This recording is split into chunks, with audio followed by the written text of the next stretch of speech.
Welcome back, everyone. I'm Carrington-Russell, Australian award-winning author of kick-butt heroines and dark, steamy fantasy worlds. And I have a very special guest for you today. We are talking fantasy, one of my favorite genres. Known for the Ancestor Saga, we are talking to the one and only Lori Holmes. How are you today? I'm very good, thank you, Kia. How are you? I'm fantastic, and I'm super excited to have you. We were having a little discussion before just about word counts, and yeah, I'm excited to dive into your fantasy world. So, take me back to the start. Why did you start writing, and how did you find publishing? Well, I suppose it's like a lot of authors. How I started, I was just a real avid reader of fantasy since I was very little. I think the first books I read to myself would have been C.S. Lewis's Narnia. Um, I loved those when I was very young. But then my reading really took off when I was 13 and the first prequel of the Star Wars saga came out. And I picked up the book because I think my mom was fed up of watching The Phantom Menace 1,000 times over. So I turned to the book and I fell in love with Star Wars, and that was it. I picked up every book of that since, and I think I was 14. I read 50 books in a year. Um, and then I discovered Lord of the Rings when I was about 17 and devoured that, and Tolkien's imagination. Wow. And that's where my love of writing came from. Actually, what started me off embarrassingly is I rewrote Lord of the Rings when I was 18. I just had a fancy, yeah, I just sat Like down fan and base or yeah, well, just to myself. yeah. I just took the favorite parts of the book with the favorite parts of the film and thought I'm going to put those together and just rewrite it. Yeah, I had a really misspent youth. That took me about. I sat and did that in my spare time for about 2 years, and then I discovered fan fiction, and that's where I really honed my skills as a writer. Doing Star Wars fan fictions, which were really well received, and that's where I thought I really want to write my own book now. This is what I want to do. I want to be an author, but it took me ages to get my own idea. It took years. Um, I'm curious, with um, the fan fiction, were you uploading that to Wattpad? Was that for family and friends? no, they're just Star Wars fan fiction platforms. I can't remember the names of them now. It's been yeah, that's it's been too long. Too long. I won't reveal my age. But yeah, I don't think Wattpad was around back then, or I didn't know about it if it was. Yeah, there were just specific Star Wars fan fiction pages that there were about two or three that I wrote on, and yeah, they were really well received. So that's where my thirst for writing came from, really, and my drive to write my own story. It was just the fact of waiting for an original idea to hit, which can, as an author yourself, you'll know how tricky that is. So then, how did you discover self-publishing when you were writing your first book? How long did that take you, and when did you hit publish for the first time? I think the 2017 would have been the first time I hit publish for The Forbidden. Um, but discovering because it was a debate between traditional and self-publishing. A lot of people, a lot of authors probably come across that too. But we just picked up a few resources online. My husband and I, when because my husband's been a big help in my career as well, and we discovered these courses and people who'd gone out and done it. Nick Stevenson was one, Mark Dawson, and it just seemed to make sense financially and artistically to go down the self-publishing route. I did have a couple of offers of a traditional, but after reading the pros and cons, I just decided to go for the old self-publishing. It just made sense for me. Yeah, Not for everybody because of the work that has to go into it, but it does work. If it works, it works. yeah. Well, then tell me a little bit about The Forbidden. For those who haven't yet started, what is The Forbidden about? Well, The Forbidden was actually my second book. Um, but The Forbidden, well, the series as a whole is set 40,000 years ago. What actually set my idea off was my mum made a throwaway comment once saying, what would humans have become if we hadn't followed the technological route, if we'd followed a spiritual route rather than a technological one? So that brought to mind a race of humans that I suppose Avatar's been done since, a bit like the Na'vi, where they can control nature for all of their needs. This was back in 2008. I had this idea, but then nothing came of it. I just knew she was part of this human race that had supernatural powers. And my male character was a half breed, half of what she was, half ordinary human and shunned by the rest, but that was all I had. But no world to go in. And I was actually sitting in my husband's car the one day and reading an article, so I'm a history lover, on a paleontology report on how Neanderthals and modern humans and Denisovans and all the ancient humans used to interbreed. And that was it. The light bulb went off, and I thought, this is it. This is my setting. And the world just opened out around my two characters, this frozen plain. And so that's the setting. 40,000 years ago. I actually wrote the second book first, then came back to The Forbidden. And The Forbidden actually tells the story of my main male character's mother, how she came to have this half-breed child. And at the beginning of the story, there's a calamity, a real tragedy, and she ends up alone in the wild, really. And she's got to survive and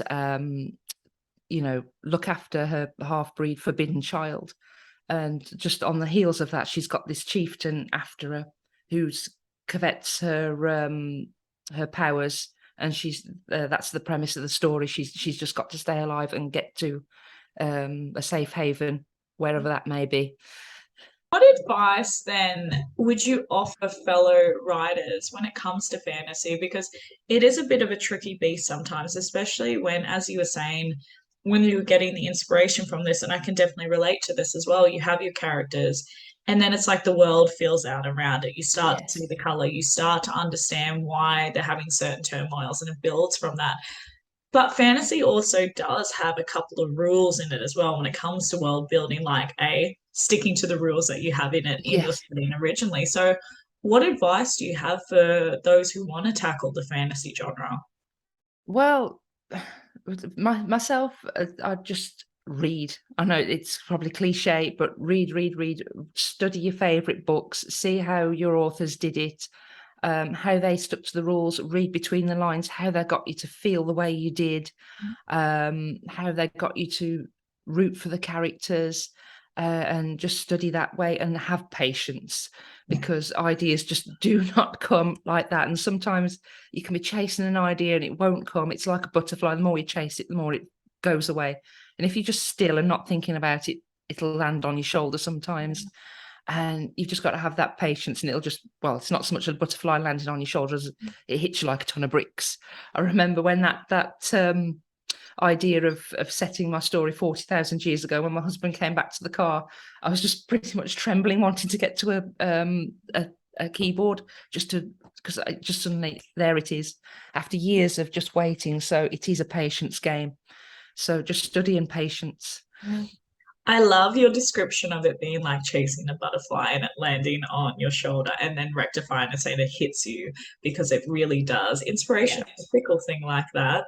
Now that you've been doing this about 5 years now, what is your process? Because over those 5 years, I imagine that things have changed. You've had to probably change your writing times or your writing process numerous times. What does it look like for you now? Is it a 9 to 5? Are you a plotter or a pantser? Yes, I do not plot. I try to, and then it just goes completely off piece. It just develops as a writer. I usually have an idea of the beginning, I have an idea of the end, a few scenes in between, and then it's just hitting those points, and the characters just take me where they want to go. So yeah, I'm not the most efficient writer, I have to say. So I'm master of procrastination. I just go with the flow. I don't really plot seriously. So anybody who doesn't do that, it's fine. Just go with whatever you want to do. This is a long series. Do you find that after you get a couple of books in, it gets a little bit trickier because you don't plot, or Yes. do you find it still flows for you, or? I found the last book really tricky. It's the end. It's tying everything off satisfyingly for all your readers, because by the time you don't have the pressure at the start of the series, but once people are getting to the end, they're invested in the story. They've got their own ideas of how they want it to end, and you've got to find a way to tie everything up and not leave any loose ends. And you're writing along, you think, oh yeah, I've got to tie that off, and that's where it gets tricky. I do think it's the end of the story that's the worst. Yeah. I love how because I view it exactly the same. We say loose ends and you have to tie it up. There's so Yeah. many things that you have to like, oh, this side character and this person. And so do you think that you'll continue after this series? Is fantasy still the main genre, or are you going to try science fiction or something else? Where are you at with that? I think I'll stick to fantasy because it's what I know. Again, another cliche, and sci-fi, because the Forbidden the Ancestor saga has sci-fi elements in it, and that gets stronger towards the end of the series. So yeah, it'll be sci-fi and fantasy that I'll continue with after this series. I have no ideas yet. I'm still recovering from writing this one, Yeah, but fair we'll enough. watch this space. It now has over 3,500 reviews and ratings on Amazon, which is amazing. So congratulations. Um, Thank you. but you relaunched in 2020. So I'm really curious as to what made you decide to do that and what you changed the most. Well, it actually came about from a huge disappointment, because I like I say we'd gone down the self-publishing route, but we weren't getting much traction at the time. Then I got an offer of a publishing deal, and all the contracts were signed, and we were really excited. It was all going along, and then all of a sudden, the publishing company pulled out. I think they'd got some internal upheaval going on, and they pulled out, and I was gutted. They just said they didn't have time for such a big project at that moment in time. So after you've told all your family and friends, oh, I've got a publishing deal and all that, and then so it knocked me around for a while. But then I picked myself up and thought, no, I'm going to do this. And that's where I decided, because at the start, the Forbidden was actually just a novella. It was a giveaway, because the techniques that we've been using at the time was you had what they would call a loss leader, and I didn't want to give away what became Daughter and Imma, because it was a really long book. So the Forbidden came about as a short novella to give away and get people into the series that way. But over the course of the time since it'd been published, I had more ideas. So I sat down and made it a full length novel of 80,000 words. And the biggest changes were I incorporated the Mesopotamian creation myths into the story. So more of them with ancient man, and it sort of explains why there's so many species of human on the planet at the time. And it just gave the whole thing more depth and more history. So a few of the names changed, and they were the biggest changes, really. The length of the Forbidden and the backstory of the Anunnaki and all that. So yeah, they were the biggest changes, and how it came about and why I relaunched. With the relaunch, then, did you change other things? Did you change the covers? Did you change website, as you said, your reader magnet, things like that? Because I imagine after having an experience like that, I think a lot of authors can relate like this, having a gunning situation, that you reevaluate your foundations to a degree. And so I'm curious as to what you decided to rip up by the roots and decide to just replant. We changed the book covers, we changed the rebranding, and it was the book covers that, because we thought the book covers were good to begin with, but then we went to a company called Demonza. They're New Zealand based, so they're more local to you, but they are fantastic, and it does make all the difference to have your book covers. Do not skimp on your book covers. That's one word of advice to other authors. And so yeah, that, and just a complete rebrand. The Forbidden was now a paid book, so I wrote another little story that happens in between The Forbidden and Daughter and Nimber, and that's my giveaway to get people onto my my reading list. um yeah, they were the main changes, really. The book covers, the story, and changing which was the giveaway. And it shows how much of a difference that's made because already Yes. within those 2 years since that launch, you've Yeah. done so well in that time. So Yeah. I think it is a good lesson that sometimes we do have to pivot slightly, I want to say. If something is Oh not yes. working, change it. Your covers, your book covers are stunning. I absolutely love them. What advice would you have for authors who, because it can be very difficult to decide on theme or what colors or fonts even. What advice do you have for authors who are trying to decide on what cover to go? Well, my process is you apply with Demonza. You apply to them. You send them the synopsis of your book, your key themes, characters, locations in the book, and you send it to them, and then they come back with two or three concepts for you, and then you choose from them. And once you've chosen one, then you work with them to finalize it, and they are really good. I have to say, they've sent me the top concepts, and I've never had to go back and say, can we really redo this? There's just been one or two tweaks. They're just, if you've got a good company to do your book covers, it's easy. They just know what's going to work on the market. Because I'm an artist, and people say, why don't you do your book covers? And I'm like, because I don't know marketing. They Yeah. do. And yeah, and if you've got a great company, it makes it really easy. They'll do the work for you, and you just have to go, yeah, that's the one. What kind of art do you do out of curiosity? Oh, I well, I do watercolor. There's one of Yeah. mine on the wall over there.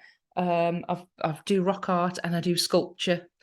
Um, I'm just wondering if I've got one of my sculptures to hand, but oh, they've all run off at the moment. I've got a rock. I did that for Game of Thrones. I don't know whether anybody can see. You painted It's that. painted, yes, it's acrylic That's on stone. amazing. Wow. But I usually paint wildlife. Do a lot of your readers know that you're like, do you share a lot of this on your social media Um, or? Not really, no. No, I've a separate website for my art. But when I finish my books, I really want to sculpt my characters, and then I might post them on my website. Then I'll see I how I was get just on. But thinking that. I was like, do you do your own posters? Do you do your own character art? There's so many things. I really want to sculpt them once. But my husband says no, not until you finish those books. So now that you've been doing this for 5 years, writing for longer but publishing for 5 years, what would you say the most surprising thing you found in the industry has been? I think it's probably the amount of work it takes. It's not just the writing. I mean, not really surprising, but the amount of work it takes in the background, the marketing. Actually, my husband is my secret weapon in marketing, and he works so hard. Um, yeah, I think that's the most surprising thing. It's not so much the fact that you can just put a book out there now and it sells. It's all the background work. I think that's the main thing. 100%, especially when it comes to marketing. Hmm. Such a fun thing to talk about as authors because there's so many different avenues. Oh yes. What have you found to work for you now? What are whether it's ads or whether it's TikToks, what works for you? Facebook ads is what's made it really take off. They were really good, and Amazon ads, they're just starting to pick up now. They're a slow burn, whereas Facebook's really fast. Amazon's slow burn, and just having your reader list, the people sign up to your newsletter, um, creating when you're coming up to a launch, creating a what you call it, pre-order. Sorry, I had a brain fart there. And yeah, and building up the hype, going to platforms that advertise books. You do a countdown deals on leading up to a launch, and they really help. Yeah. And that's pretty much the process. Yeah. Have you ever felt like you've been distracted in the past? Because I mean, you mentioned procrastination before, so I thought I would ask the question because there are so many things that we have to do behind the scenes, but there are also so many new things that we can focus on as well. So Oh what are, yes. what are the things that you've had to discipline yourself on? Oh, my painting, like I say, because being an artist, it hits you like a ton of bricks when you want to write. It'll also hit you like a ton of bricks when you want to paint or do something. Like I really want to sculpt my characters right now, but I have to stop myself. Um, and gardening. I'm actually a Japanese maple fanatic, so I have to stop myself just going out with my trees and looking for new ones. Uh, Distraction with kids, that's another one. But yeah, I'm terrible for focus.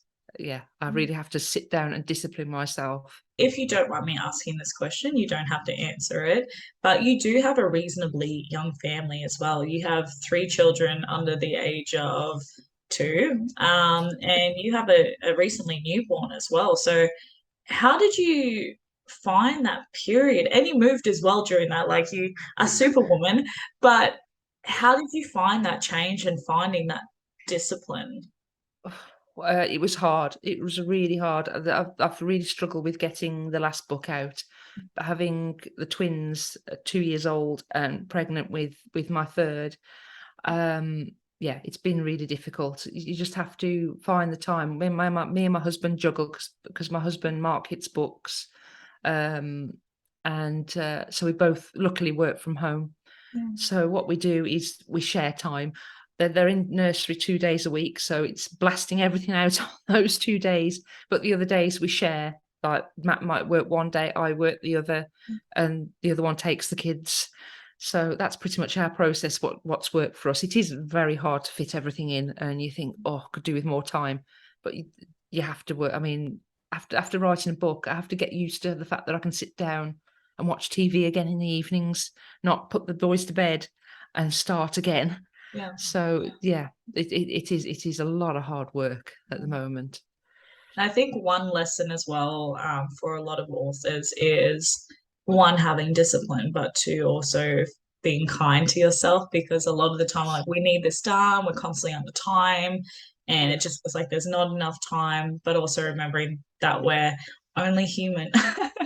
So Yes, I hope you're managing that and doing that for yourself yes. as Oh, well. oh yeah, yeah, I do. I do. When I'm with the boys, that's it. You have to shut off and just enjoy all your time with them because you know, babies, they're not going to be babies forever. It's so fleeting, and you just have to, stop and enjoy the moment. What has been your most memorable reader interaction moment so far? Oh, I think there's been several. I've so many wonderful readers and so much correspondence.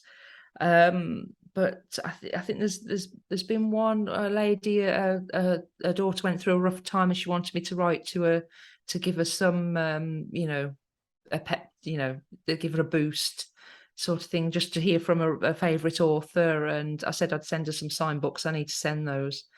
And then a chap from America got in touch and wanted my books in his personal library in his house. That was wow. And what was another one? Oh, recently a lady said she was going to name a dog after my main character. That was another wow. You just when you just never think of yourself as an author. You always have sort of imposter syndrome, don't you? As an author yourself, you probably understand that, and you think how you don't realize you're affecting people's lives the way you are. You're just there and you're scribbling away and don't realize. So it is a bit of a shock, and it puts you on cloud nine for the rest of the day when you hear those things. 100%. Where do readers connect with you? Do you have a Facebook group? Is it newsletter only? Do you have Discord, Patreon? It's on the people send me emails through my website, And it's also on the through my Facebook page is another one. Yeah, I have a business suite. And then a lot of them are on my Facebook ads in the comment section. I probably shouldn't read the comment section a lot of the times, but yeah, I have to say most people are really lovely and really good and complimentary, and I interact a lot on there too, on the ad comments, answering questions and things like that. How did you overcome not nice comments? So obviously, and we have all dealt with it, whether Yeah. it's bad reviews or somebody who has been a keyboard warrior, but Yeah. especially at the start, it's so hard not to take that personally and be Oh affected yes. by it. Yeah. So what were the conversations you had with yourself or the things that you did so you wouldn't be so affected by that? It was worse at the start because as you're starting out, um, I mean, you haven't had as many good reviews to balance out the bad ones. So it's at first it would knock me about for a couple of days if somebody said anything bad. I mean, luckily there were few and far between, but if the one came up, it would knock your confidence, and you'd think, "Oh, that one person's seen through me." Yeah. They know they and um, but as you go on and you get thousands and thousands of good reviews to 10 bad reviews, it builds your arm and you think, I'm not out to please them. I've got thousands of other readers who like it, and it sort of gives you vindication. No, I have a right to be here. And if you didn't like it, fine. And you're just being nasty. Yeah. So, and it does still hurt, but it doesn't knock you around for a few minutes, and then you just ignore them and go and read some good comments. Yeah. And that, yeah, it does get easy as you go on, and you accumulate more good comments than you do bad ones, Yeah. and it really helps. It's much like, I suppose, with that imposter syndrome and then having that as That's well. right. Like it just Yeah. validates that sort of Yes, small that's voice right. that we have. Yeah. Exactly. Exactly. What? It's like, yeah, oh, they've blown my cover. Yeah, they know me so well. Yeah. Yeah, that's right. What would you say has been the most challenging thing in your career so far? And what has been the greatest success you've had so far? Has been your greatest accomplishment? Well, I suppose the greatest challenge has been the last few months getting the last Kamali, the last book in the series out while being pregnant and juggling the boys because they've hit two and they've been the most challenging they've been in their entire little lives. They're still good, but they start to fight a lot, and so they were at the most challenging through the process of writing the last Kamali and then being pregnant as well. Any lady who's been pregnant will know how exhausted you are and how your mind can sometimes work differently. And it was trying to keep the enthusiasm going and wanting to pick up and write, and meeting the deadline. I think I wrote pretty much, like I say, I keep procrastinating, and it was like, oh, ideas wouldn't flow. And I think it was about 2 months from when it absolutely had to be out. That was it, because the pre-order was up. I had about 2 months to write about 100,000 words. And yeah, I was about 10 chapters in. There's about 30 chapters to go. And right, girl, you've got to floor it now. And yeah, that was the most challenging thing. And then moving house as well. What I did actually, um, I hit the publish button on the last Kamali 3 hours before I went into hospital to have JJ. What? Yes. I was due to go into have a cesarean on the Friday, and I hit send at 4 o'clock in the morning.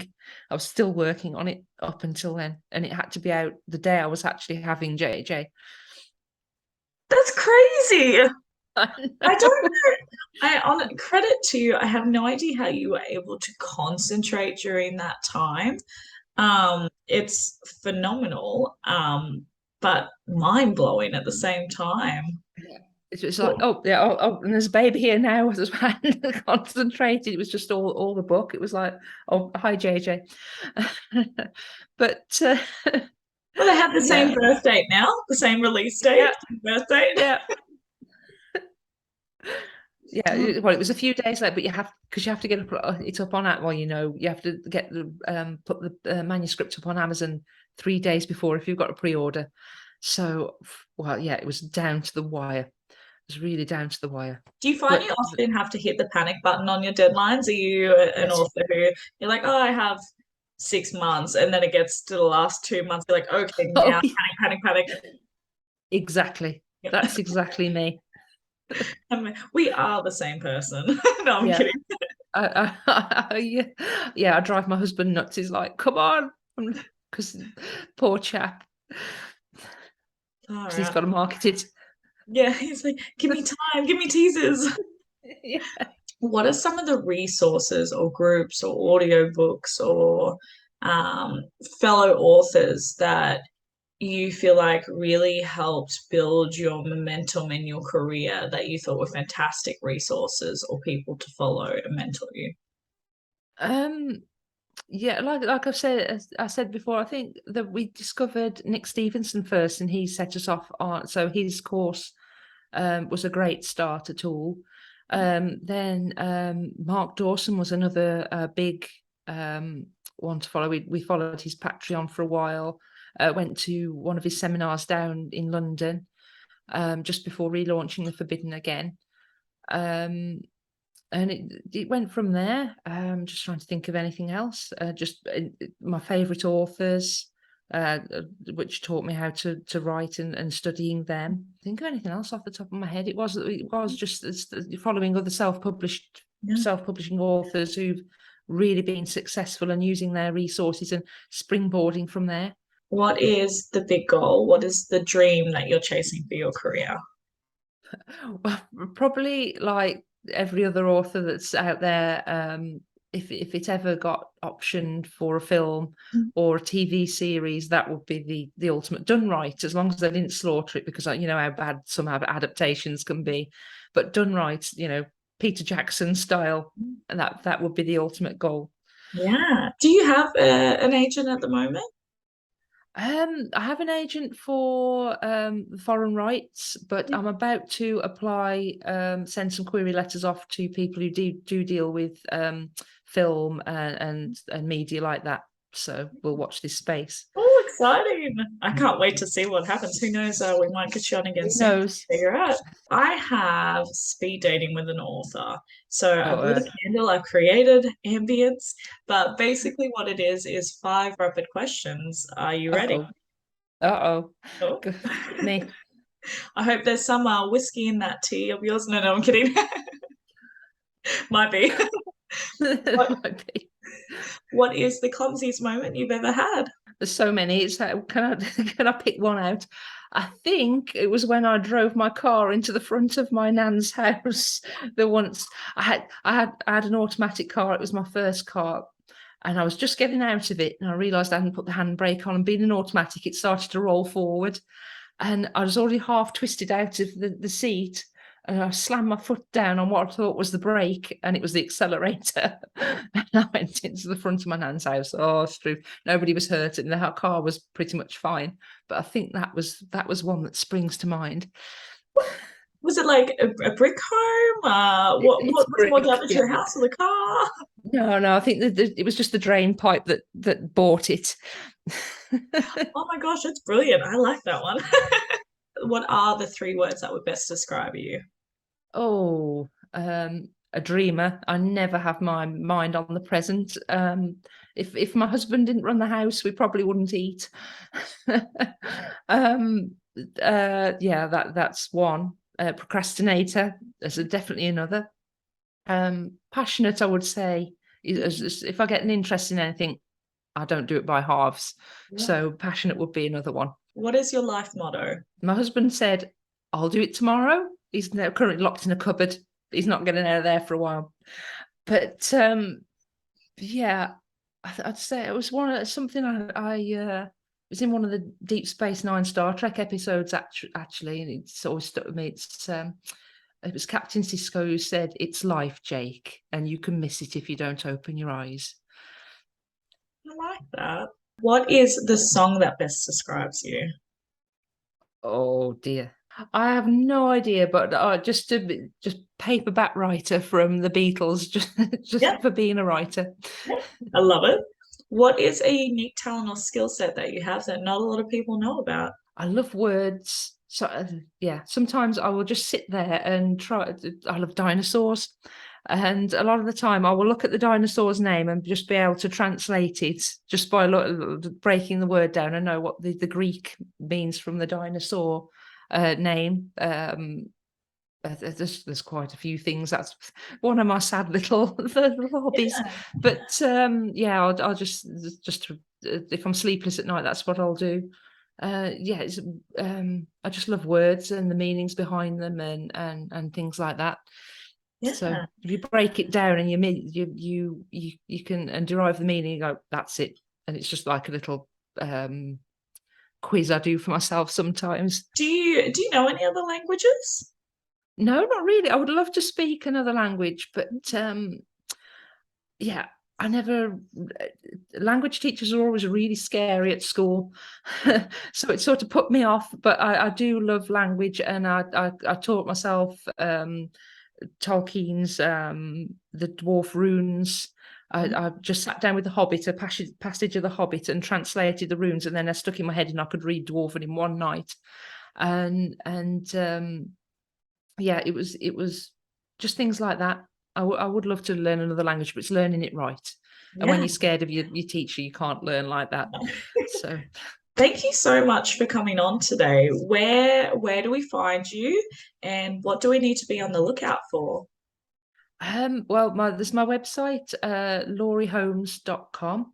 And what to look out for? Well, the last book of the last Kamali is being released in audio form on the 22nd of November this year.